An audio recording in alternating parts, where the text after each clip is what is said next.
अभी दिल्ली में बीजेपी की आए 6 महीने भी नहीं हुए, लेकिन अभी से दिल्ली में से बीजेपी निकलती हुई नजर आ रही है। मुझे पता है अभी दिल्ली में बीजेपी को आए ज्यादा टाइम नहीं हुआ, 6 महीना भी नहीं हुआ, लेकिन मुझे दिल्ली में से कुछ ऐसे इंसिडेंट मिले जो कि काफी ज्यादा कंसल्टिंग थे। और मैं अब जिन इश्यूज की बात करने वाला हूं वो बहुत बेसिक इश्यूज है, जिसमें जो अभी नई सरकार बनी है बीजेपी, उसको कुछ भी नहीं करना था। जो कंटिन्यूस थी उसको सिर्फ इंश्योर करना था, यानी कि जो कंटिन्यूसली जो चल रहा था उसको चलने देना था। दिल्ली के कुछ ऐसे इलाके हैं जहां पर बिजली के पावर डेली कट हो रहे थे, जो पिछली सरकार में पहले कभी भी नहीं हुआ। दिल्ली में कई कई एरिया में पानी की बहुत ज्यादा तकलीफ है, कई कई दिनों तक पानी आता ही नहीं है। ये मेरे नोन एज में फर्स्ट हैंड एक्सपीरियंस है। मैं ऐसे ही कोई भी टॉपिक आपको सोशल मीडिया से उठाकर पिक करके आपको नहीं बताता, और ये मैंने सब detail first hand all ground report मैंने खुद वेरीफाई करी है। और आप लोगों को जैसे मालूम है कि जैसे दिल्ली में सरकार बदली वैसे प्राइवेट स्कूल ने अपनी फीस बढ़ा दी थी, जिसमें सरकार से काफी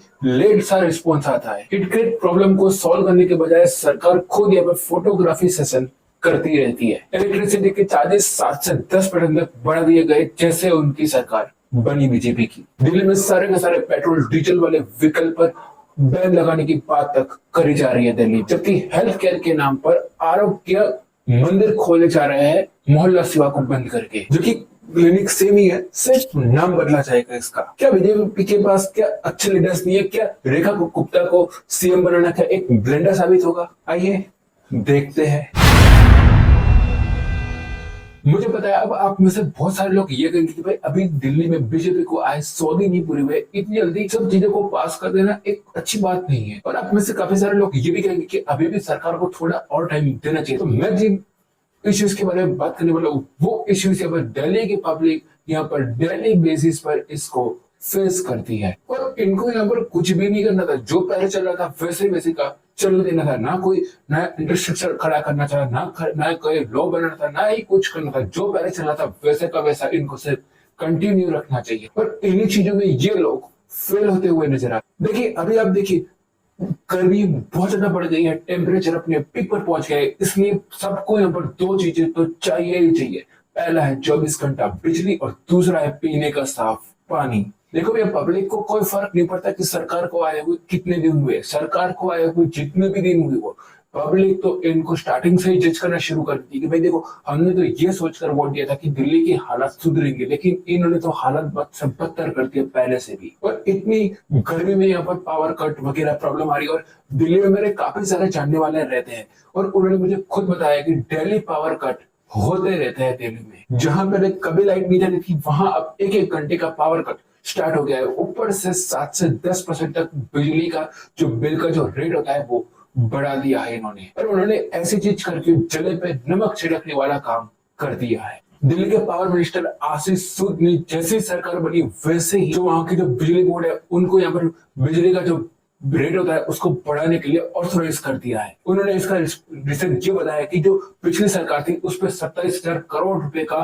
दर्ज आ गया है, यानी कि जो कर्जा बढ़ गया है इसके लिए हमें प्राइस हाई करना बहुत ज्यादा जरूरी है। लेकिन ये बात आम जनता को समझाना बहुत ज्यादा मुश्किल है। उनको तो यही चीज नजर आएगी कि पैसे ज्यादा चाह रहे हैं, क्योंकि उनके जेब से पैसे ज्यादा चाह रहे हैं, तो उनको बस यही लगेगा कि जैसे दिल्ली में सरकार बदली पैसे ज्यादा जाना शुरू हो। चलो डेट वाली तो एक जनरल प्रॉब्लम है मान लेते हैं, लेकिन पानी क्यों नहीं आ रहा ये बताइए। 9 महीना है गए तो पानी नहीं आ रहा। इसमें हम खाना नहीं खाते, अपना पानी की जरूरत पड़ती है, वो पानी नहीं मिलता हम लोगों को। भैया मेन चीज तो पानी है, आपको भी पता है गर्मियों में पानी है, पानी नहीं तो कुछ भी नहीं है। अब दिल्ली पंजाब को ब्लेम कर सकती है कि वो लोग यहाँ पर पानी नहीं छोड़ रहे, लेकिन इससे भी आम लोगों की प्रॉब्लम सॉल्व नहीं होती है। और अगर आप भी यही गेम खेलने लगोगे ब्लेम गेम, तो आप में और पिछली सरकार में क्या ही फर्क रह जाएगा। और दिल्ली में तो हर साल पानी का प्रॉब्लम शुरू हो जाता है गर्मियों में। पिछले साल गर्मियों में दिल्ली के बहुत से एरिया में भी पानी के टैंकर की लाइन लगना शुरू हो गई थी। और जो मुझे दिल्ली के इनसाइड से जो इश्यूज मिल रहे हैं वो पहले कभी नहीं हुआ। तो दिल्ली में बीजेपी गवर्नमेंट को क्यों लाई जनता? क्योंकि आप उनकी प्रॉब्लम सॉल्व करोगे ये सोचकर आपको लाए थे, आप उनकी प्रॉब्लम बढ़ाते हुए नजर आ रहे हैं। तीसरा जो प्रॉब्लम दिल्ली की जनता के लिए बढ़ता हुआ जो नजर आ रहा है प्रॉब्लम, वो ये है कि प्राइवेट स्कूलों की अपनी मनमानी तरीके से बढ़ती हुई फीस। लास्ट ईयर से फीस इतनी बढ़ रही है कि पेरेंट्स के लिए वो बच्चे को पढ़ाना मुश्किल सा हो गया। देखिए मैं एक बात पहले से क्लियर कर देता हूँ कि ऐसा नहीं है कि जैसे ही दिल्ली में गवर्नमेंट बदली वैसे ही प्राइवेट स्कूलों ने यहाँ पर अपनी फीस बढ़ाती। नहीं, ये प्रॉब्लम यहाँ पर दिल्ली में काफी टाइम से चलती है। दिल्ली में एक बार तो प्राइवेट स्कूलों की मनमानी तरीके से बढ़ती हुई फीस तो आम आदमी पार्टी की गवर्नमेंट ने वापस तक करवा दी थी, लेकिन कोविड के टाइम पर फिर से यहाँ पर प्राइवेट स्कूलों ने अपनी मनमानी तरीके से अपनी फीस बढ़ानी शुरू कर दी। इस बात को लेकर पेरेंट्स ने बार बार इसका विरोध किया, लेकिन इनकी कोई सुनने वाला नहीं था। तो फिर उन्होंने यहाँ पर कोर्ट भी जाए, लेकिन कोर्ट से भी उनको कोई भी यहाँ पर न्याय नहीं मिला। तो फिर यहाँ पर पेरेंट्स को आखिर में रोड पर उतरना पड़ा। एक स्कूल ने यहाँ पर बच्चों को हॉस्टल तक भी बना दिया, इसलिए ये इश्यूज यहाँ पर अब न्यूज में भी हाईलाइट होने लग गया। हमारे बच्चों को हरास किया जा रहा है, उनका मानसिक उत्पीड़न हो रहा है, उनको लाइब्रेरी में बंद कर दिया जा रहा है, उनको एग्जाम नहीं देने दिया जा रहा है। और इतना सब कुछ होने के बाद दिल्ली गवर्नमेंट ने कहा कि हम यहाँ पर स्कूलों में ऑडिट करवाएंगे, लेकिन इससे भी ज्यादा जब मामला पड़ा तब यहाँ पर सीएम रेखा गुप्ता ने एक फोटो यहाँ पर सेशन करवाया और सब कुछ इश्यू सॉल्व करने की कोशिश करी। फिर गवर्नमेंट ने यहाँ पर जो बिल इश्यूज होता है वो यहाँ पर करवा दिए, ताकि जो प्राइवेट स्कूल्स है वो अपनी मनमानी करके यहाँ पर फीस न बढ़ा सके। इसलिए उन्होंने यहाँ पर एक प्राइवेट ड्राफ्ट भी यहाँ पर करवा दिया, जो कि जो बिल होता है वहां पर उनको पेश करना था, क्योंकि वहां से ये पास हो सके 13/14 को, और फिर अचानक से उसको पोस्टपोन करा दिया। और फिर गवर्नमेंट ने इसका कोई रीजन भी नहीं बताया। अगर कुछ सूत्रों की माने तो इनकी ऐसे करने की वजह ये थी कि इनके ऑपरेशन सिंदूर करने के बाद इनको एक तिरंगा यात्रा निकालनी थी, लेकिन बीजेपी ने यहाँ पर वादा किया था कि दिल्ली में जैसे डबल इंजन सरकार बनेगी वैसे ये डबल स्पीड में यहाँ पर ग्रोथ करना स्टार्ट कर देंगे। लेकिन ये चीजें ग्राउंड पे होती हुई नजर नहीं आ रही है। लेकिन दिल्ली की गवर्नमेंट से भी स्टेट स्कीम यहाँ पर सिर्फ लागू करते हुए नजर आ रही है, यानी कि सेंट्रल स्कीम के तहत यहाँ पर यह सभी स्कीमें लागू कर रही है। अगर आपको पता हो कि नई गवर्नमेंट ने यहाँ पर जो 2 सबसे 100 दिन के अंदर पूरे करने वाले वादे किए थे वो भी सेंट्रल स्कीम के तहत आते हैं। पहला आयुष्मान भारत को यहाँ पर दिल्ली में लॉन्च किया गया और दूसरा सीएम श्री स्कूल्स को यहाँ पर दिल्ली में अनाउंस किया गया, जो कि पीएम स्कूल श्री से इंस्पायर है और इसको यहाँ पर नेशनल एजुकेशन पॉलिसी के तौर पर इंट्रोड्यूस करवा गया। और सीएम स्कूल्स के लिए सरकार 100 करोड़ रुपए भी अलॉट कर चुकी है सिर्फ सीएम स्वरूप पर यहाँ पर स्कूल्स को चलाना, यानी कि आपने स्टेट को एक ऑटो पायलट मोड पर छोड़ दिया। अगर मेरे सरकार के अपने खुद के प्रोमिसेस की बात करें तो उनमें और 100 अटल कैंटीन खोलने का प्रॉमिस किया गया था। ये दोनों स्कीम सिर्फ पेपर पर ही नजर आई है, ना किसी को 2500 रुपए की इंस्टॉलमेंट मिली है, ना ही अटल कैंटीन खुले हैं। और सरकार ने जो अनाउंसमेंट की वो भी काफी ज्यादा कॉन्ट्रोवर्शियल थी, और जो यहाँ पर जो पब्लिक है उसमें भी ये जो सरकार ने यहाँ पर अनाउंसमेंट की वो यहाँ पर काफी ज्यादा कंट्रोवर्शियल दिख रही है, और जो पब्लिक में जो ये अनाउंसमेंट है वो काफी ज्यादा अनपॉपुलर दिखाई दे रही है। इन्होंने यहाँ पर ये तक कहा था कि 15 अगस्त 2025 यानी कि इसी साल से 3 व्हीलर सीएनजी की रजिस्ट्रेशन नहीं होगी, ना ही किसी जो पुराना जो सीएनजी है जो 3 व्हीलर है उसका री रजिस्टर होगा। और वो ये लोग भूल चुके हैं कि जो पिछले जो साल जब इलेक्शन हुआ था तब यही सबसे बड़े वोटर निकल कर सामने आए थे। जब इसका विरोध किया गया तभी इन्होंने 3 महीने के लिए इसको पोस्टपोन कर दिया गया। सरकार के इसी ईवी 2.0 के तहत जो यहाँ पर जो 3 व्हीलर्स है, 2 व्हीलर्स है, जो भी सीएनजी से चलते हैं, 4 व्हीलर्स है, उनको भी यहाँ पर बैन करने तक की बात करनी जा रही है। यानी कि अगले साल से पेट्रोल या फिर पेट्रोल से चलने वाली बाइक और स्कूटी दिल्ली में